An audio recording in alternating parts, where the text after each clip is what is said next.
Hello everyone, this is doctor Vidya Bhushan.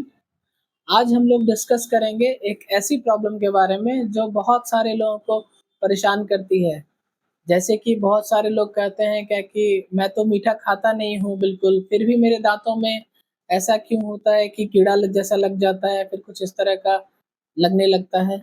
तो या तो मैं तो रोज ब्रश भी करता हूँ, फिर भी कैविटीज क्यों बन जा रही है, ऐसा क्यों हो रहा है?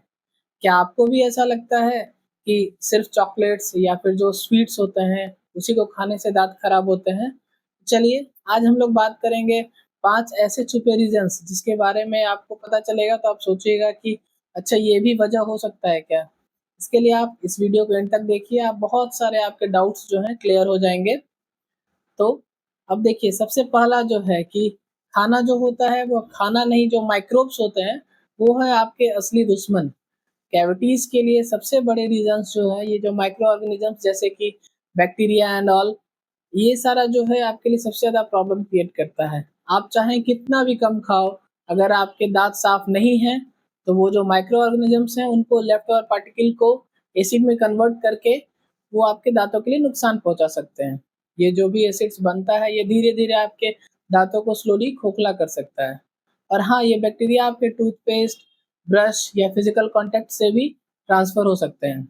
तो अगर आप ये सोचते हैं कि मीठा तो मैंने नहीं खाया तो फिर क्या फ़र्क पड़ता है, बट ये सारी चीज़ें हैं जिससे कि आपको ये सारा जो भी है ये ट्रांसफ़र हो सकता है। फिर लोग बात करते हैं कि ब्रश जो है वो ब्रश करने का तरीका जो होता है बहुत सारे लोगों का गलत होता है। जैसे क्या है कि आप रोज़ ब्रश करते हो, पर हो सकता है कि आप सही से नहीं कर पा रहे हो, आप सही ब्रशिंग टेक्निक से आप नहीं कर पा रहे हो।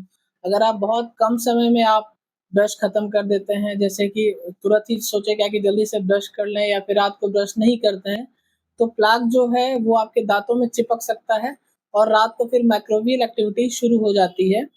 तो इसलिए आपको दिन में कम से कम 2 बार ब्रश करना चाहिए, थोड़ा टाइम लेके अच्छे से ब्रश करना चाहिए। नाइट में आपको ब्रश करना स्किप नहीं करना चाहिए, वरना बैक्टीरिया को मौका मिल जाता है आपके दाँतों को खराब करने का। और फिर जैसे क्या है कि थर्ड आप देखेंगे तो छुपा हुआ शुगर जो होता है, अगर आप सोचते हैं कि मैं तो चिप्स, नमकीन, सिर्फ़ यही सब जो भी नमकीन चीज़ें हैं, वही सिर्फ़ खाता हूँ, पर आपको ये जानना पड़ेगा कि जो जो भी आपके स्टार्च वाले स्नैक्स हैं, जैसे कि चिप्स हुए, बिस्किट्स हुए, ये भी आपके दाँत के लिए खतरनाक हैं। ये माउथ में, शुगर में ब्रेक होते हैं, और क्या आप चाय, कॉफ़ी ये सब अगर लेते हैं तो उसमें भी आपको शुगर मिलता है। तो हाँ, ये जो है आपके इससे क्या होता है कि जो माइक्रो ऑर्गेनिज़म्स होते हैं उनको मौका मिल जाता है कि वहाँ पे दाँतों को खराब करने का। तो मीठा नहीं खाया इसका मतलब ये नहीं है कि आप बिल्कुल शुगर फ्री हैं। फिर अगर अगर बात करें सलाइवा, सलाइवा जो होती है, जो हमारे मुँह में लार होता है या थूक होता है, उसकी कमी की वज़ह से हो सकता है। सलाइवा या थूक जो होता है ये दाँत को आपके एसिड से बचाती हैं। अगर आपका माउथ ड्राई रहता है, जैसे कि बहुत सारे लोग स्मोकिंग करते हैं या फिर मेडिसिन की वज़ह से अगर माउथ ड्राई रहता है तो कैविटीज़ का रिस्क बढ़ जाता है।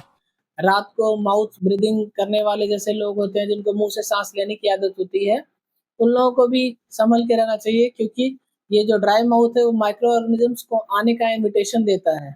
इस कंडीशन में शुगर फ्री गम्स को चबा के आपको अपने जो सलाइवा है जिससे कि सैलिवेशन जो हो अच्छा हो उसको एक्टिवेट करना चाहिए।